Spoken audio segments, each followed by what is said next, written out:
Hello and welcome back to the channel. Welcome back to another video. This one is transfer tips, where we have a look at the most bought and sold players ahead of game week 9, and I give my opinion on whether I think you should do those moves or not. So let's get straight into it. Okay, so starting off with the most transferred out defenders, and the numbers aren't very big. We haven't even got one player over 100,000 transfers out. There must be bigger things going on with the midfielders and the forwards, which I completely agree with. Most weeks there are, to be honest. Van der Ven being the most transferred out defender, I completely get this one. I would have sold him last week. I know a lot of people did sell him last week. To me, at the start of the season, Spurs looked like they were going to be a really solid defence this year. They looked like they'd actually sorted it out. However, right now they're just way too hit and miss. They look really good some weeks and then they look pretty terrible in other weeks. Villa were the much better team in the game at the weekend. There's just no reason to keep Van der Ven. He's not even one of these defenders who gets a lot of defensive contributions. He's just taking up too much money, and that's weird to say given that he's under 5 million. But for 4.8 million, you can get such better value. I mean, the likes of Richards, the likes of Mukiele, Rodon, they're just so much better than Van der Ven at 4.8 million. He offers nothing if Spurs don't keep a clean sheet, and they're not even doing that right now. So yeah, completely agree with selling him. Virgil van Dijk. Now, Liverpool really don't look good defensively at the moment. I will agree with that. Virgil van Dijk himself didn't look great against Man United, admittedly. I don't think that we're going to see many clean sheets from Liverpool in the coming weeks. From game week 12 onwards, their fixtures do get pretty nice, in all fairness. I think you can just sell him. 6 million is quite a lot to just carry at the moment, especially if you're moving to an Arsenal defender, then yeah, definitely do the move. If you're moving to maybe a Chelsea defender, do the move. If you're moving to a Munoz, then maybe this isn't the week to do it. But in general, yeah, I like the move. I can see why you'd sell Virgil van Dijk. I think there are a lot of better options out there at the moment. Or if you're just taking money out of the position and going to like a 4.5 million option, I like that as well, to be honest. Livramento, yeah, he's injured. Just makes complete sense to sell him. Porro is kind of in the same boat as Van der Ven and Van Dijk, except he is somewhat worse than both of them. He's worse than Van der Ven because he's more expensive. He's 5.6 million. He's worse than Van Dijk because Spurs are actually performing worse than Liverpool right now. So, yeah, completely I'd sell him. Romero got injured in the warm-up. Even if he didn't get injured in the warm-up at the weekend, he would be someone I'd be looking to sell right now. Konza, those of you that have held on to Konza, fair enough. I would have sold him much earlier than this, but yeah, he can go as well. Gehi, I'm not really sure why you'd be selling Gehi, to be honest. If you've bought him, then you probably got him at a reasonable price. Admittedly, he does play at Arsenal this week, but I don't really think he's someone that needs to be sold because after the Arsenal game, they've got fantastic fixtures and Palace look really good. He does have a little bit of attacking threat, as we've seen this season as well, so I wouldn't be selling him. The numbers get pretty dry down here, like 22,000 is barely any transfers out, but Gvardiol, yeah, he didn't even play. So, yeah, sell him. And then Senesi and Anderson. Anderson was injured. Senesi, I'm not sure why you'd be selling him. But on to the transfers in, and we have Gabriel. Obviously, he is just the best defender in the game at the moment. He is getting attacking returns. He plays for the best defence in the league by a country mile. Arsenal defence is a joke. He also looks pretty good for defensive contributions at the moment, which is a weird one. We didn't expect that going into this season. Even after the first few weeks, we didn't expect it. So he is just almost a must-own at this point. He looks like the most nailed Arsenal defender as well. So yeah, if you don't have him, then get him in. Reece James is one that I mentioned in my players to buy video. I really like him at the moment. If you've played FPL before this season, then you'll know that Reece James is a risky buy, and he's someone that's really risky to own in your team. But when he is fit, when he is playing a lot of minutes, he just is a great option. I mean, if we bring up the numbers here, so this is the last 5 games. He's played 90 minutes in the last 4 games, and the XGI isn't bad either. 0.35 here against Brighton, 0.24 here against Forest. The other 2 fixtures not so great, but he's playing at right back, which is pretty important because he has played some minutes at centre mid this season. He is much better when he's an actual right back. He's on quite a lot of set pieces as well. We saw the free kicks. Obviously, he was stood over one with Neto, and he technically got the assist because he rolled the ball to Neto. Yeah, I think he's a great option. Chelsea's fixtures are an absolute joke. If you do buy him though, just expect him to get injured at some point in the next few weeks because you can't own Reece James without him getting an injury. So yeah, I like him. Timber, obviously we know about Timber. He is just absolutely brilliant. He looks like he will get most of the minutes in the league this season. You can expect maybe 1 or 2 benches. Even if he gets benched, he's fine. He's playing so attacking right now that he is brilliant. Senesi, I probably wouldn't be buying Senesi right now if I didn't own him. I think 5 million is actually quite a lot. I maybe wouldn't go there anymore. He's still great. I'm not saying he's not a good option, because he is. I just don't really think you need to buy him at this point. 5 million, there is other options, like I say. One of those options is Mukiele. Now let's bring up some numbers here, because this is defensive contributions for all defenders per appearance. Obviously Senesi's top. We know how good he is for defensive contributions.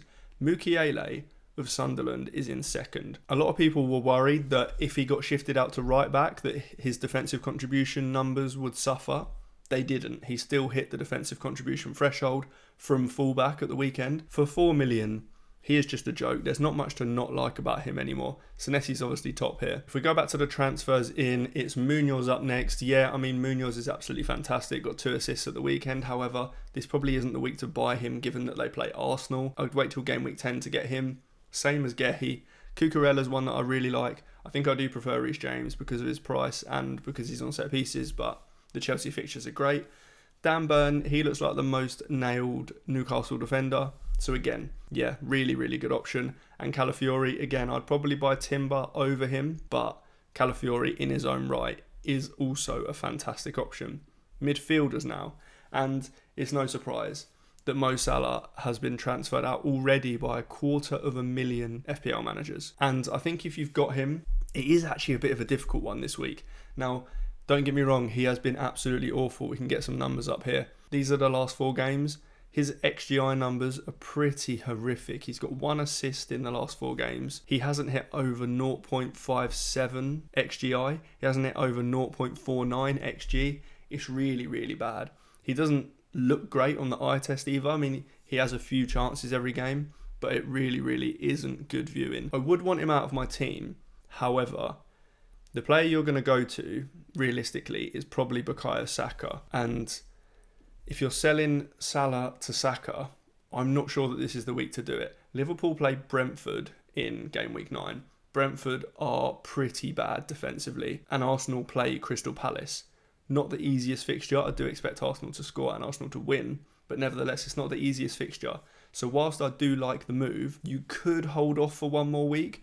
Although if you own Salah, you're probably just so frustrated that you want to get him out of your team ASAP. So I can't really blame you for that. Then we've got Tijani Reinders next. Then yeah, I get this one now. I was firmly in the camp of keeping Reinders. I thought he was a great option up until this week. A 59th minute sub is not good enough. I mean, yes, he's only 5.7 million, but we can't be having 59 minute subs. That's not gonna cut it. So completely get that he's got to go. The only problem is he's not really very expensive, so I'm not sure where you're going. You're probably freeing up funds from other positions. Maybe Gyökeres down to someone so that you can do Reinders up, which I completely get. But in general, I don't mind selling him. Enzo Fernandez is one I wouldn't be selling. Now, yeah, he wasn't in the squad at the weekend. It didn't seem like it was going to be a long-term injury. We'll know more midweek because Chelsea play against Ajax in the Champions League. We'll probably know more from a press conference later in the week as well. I think there's every chance that he plays in game week 9, and the fixtures for Chelsea are brilliant. He's on penalties. There really isn't much to dislike about him if he's fit, so I certainly wouldn't be selling him. Then it's Doku. I get this sale, to be honest, because the week before last he was benched. He's not necessarily guaranteed minutes, especially with more players now coming back, like Marmoush is back soon as well, so I do get the reason for selling him. Eze I probably wouldn't sell. If you went for Eze up until this point, then you'd probably give him these nicer fixtures. I mean, game week 10, game week 11 is Burnley and Sunderland, I believe, so there's no reason to sell him really. Odegaard's still out injured. Eze should get good enough minutes, not like 90s, but should be fine. Kudos, yeah, I completely get it. Although he is actually a very good footballer and a very good option in his own right, Spurs are just pretty bad in general. I do think he'll tick along with assists and the odd goal. But yeah, I don't mind selling him. There are better options. Palmer, yeah, he's injured. Doesn't look like he's coming back anytime soon, so I'd sell him. Gravenberch, I wouldn't have owned Gravenberch in the first place, so yeah, I think selling him is fine. Grealish is one that I definitely wouldn't sell. People have probably sold him because he was red flagged last week because he couldn't play against his parent club City. I don't mind Everton's fixtures, and I think Grealish has been pretty good up to this point, so I wouldn't sell him. And Foden, I'm looking at selling Foden myself. I think with all the other players back now, like Shirky, like Marmoush, I think you do just sell Foden at this point. If we go to the transfers in now, and Saka is top, no surprise here. He is the best midfielder option right now, bar maybe Semenyo. They're probably on a similar keel right now. I would definitely be looking to buy Saka at some point soon. It doesn't have to be this week because the fixture against Crystal Palace isn't exactly incredible, although I also don't mind it. We saw Bournemouth put 3 past Palace, so it is fine. Rice, I don't know if Rice is one I'd be buying. I think there are just better Arsenal options. I mean, you've got Saka, Timber, Gabriel, Raya, Calafiori. Like, you could go with 2 defenders and Saka. I'm not sure Rice is one that I'd be going for personally, but he is on a lot of set pieces, and obviously Arsenal do score a lot from set pieces, so objectively he's not a bad pick. Caicedo is just a kind of okay middle of the road pick. You're not going to get like absolute hauls from him every week. We kind of have so far, but that's because he's been scoring bangers every other week. That's not going to continue. He will, however, pick up a lot of defensive contribution points. His average is over the threshold. He will have quite a high floor in that his floor will be 3 or 4 points, but I'm not expecting hauls of over 10 points very often, to be honest. Semenyo, yep, if you don't have Semenyo at this point, then you absolutely need to buy him. They're playing Forest this week, which is an unbelievable fixture. Might be a little bit different now that Ange's gone, but I can't see them sorting themselves out that quickly. So I would be looking at buying him if you don't have him. Gakpo, I was a bit off on Gakpo before this week, but Arne Slot just seems to love him, and admittedly, he could have absolutely hauled against Man United. I think he hit the post like 3 times or something. He obviously scored as well, and he missed a glaring header at the end. He could have got over 20 points in this game. If you want a Liverpool mid, then it probably is Gakpo. I would actually just steer off Liverpool mids at the moment. Then Pedro Neto is one that I really like. I mentioned him in my players to buy video. Chelsea mids are pretty hard to pick at the moment. Enzo Fernandez is one that, if he's fit, fine, but he might not be. Palmer's obviously out. João Pedro is a tough one to pick in the forward spot. So Pedro Neto is quite a good option. He has only scored 2 goals this season, and he's only got 1 assist, so the returns haven't really come yet apart from the most recent game.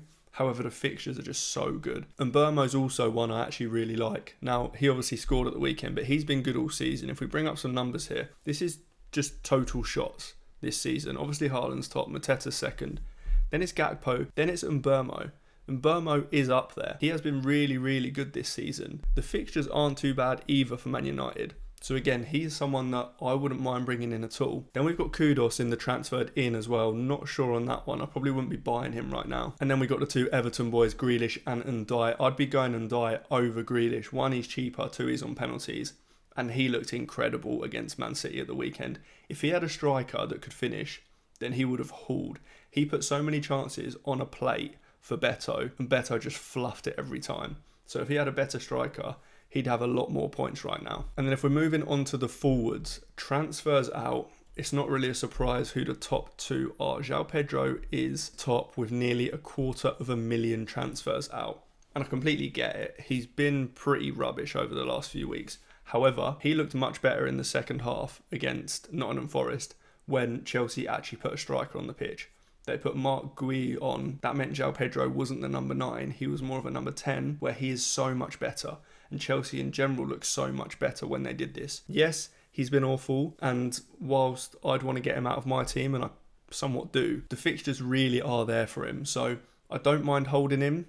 I can't sell him in my team. I've got too many other problems in my team to be able to sell João Pedro. I get why you'd want to sell him, but there is a world where you could keep him as well because the fixtures are lovely. Gyökeres, similar position to be honest. He's actually looked pretty good in every single game that I've seen or seen highlights of, to be honest. He's having plenty of shots. He's getting into good spots. He's getting good opportunities. If we go back to these shot stats here, he's in the top 10 here as well. He's 9th, as you can see, with 18, although that is actually joint 6th as well. There is a world where you could keep him. The problem is there's just probably better other Arsenal assets right now. You could do a move to go to Saka if you don't already have Saka, and I kind of like that double move at this point. It does use 2 free transfers, but I think it could be worth it at this point, so I do get why you'd be selling Gyökeres. Richarlison, yeah, he's just a huge minutes risk. He didn't even start at the weekend, so he has to go if you own him. Ekatike, exactly the same, just a big minutes risk. Chris Wood didn't even play at the weekend. He, again, is a massive minutes risk. Isak, again, minutes risk, and Liverpool look pretty bad. Evan Nilsson was injured at the weekend. I think he had a calf injury. We might need to know a bit more about how serious that is, because if it's pretty serious, then yeah, sell him. If not, then you can keep. Watkins, yeah, I'd sell him. Mark Gui, I probably wouldn't be selling him right now. There's a chance he gets a couple starts now, and these fixtures are really good.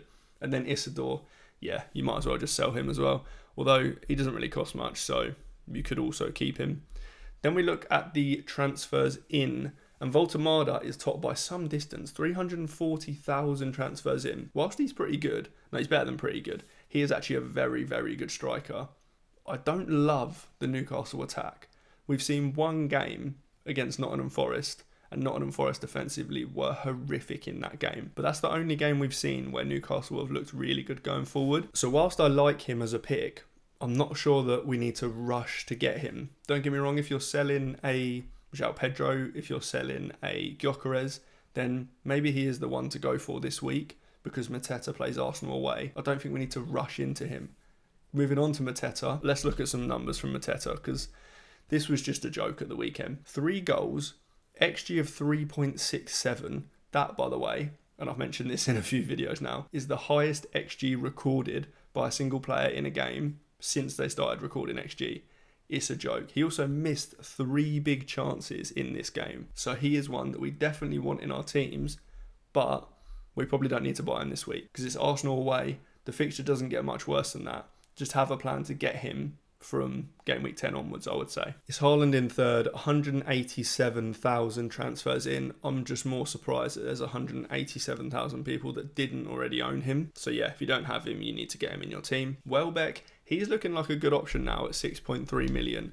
I think that if you're looking for a budget forward, if for example you want to get up to Saka and you need to sell someone like Gyökeres to get funds and you need to go down further than Voltemada, then Welbeck is a genuinely good option. Krupi Jr. here as well.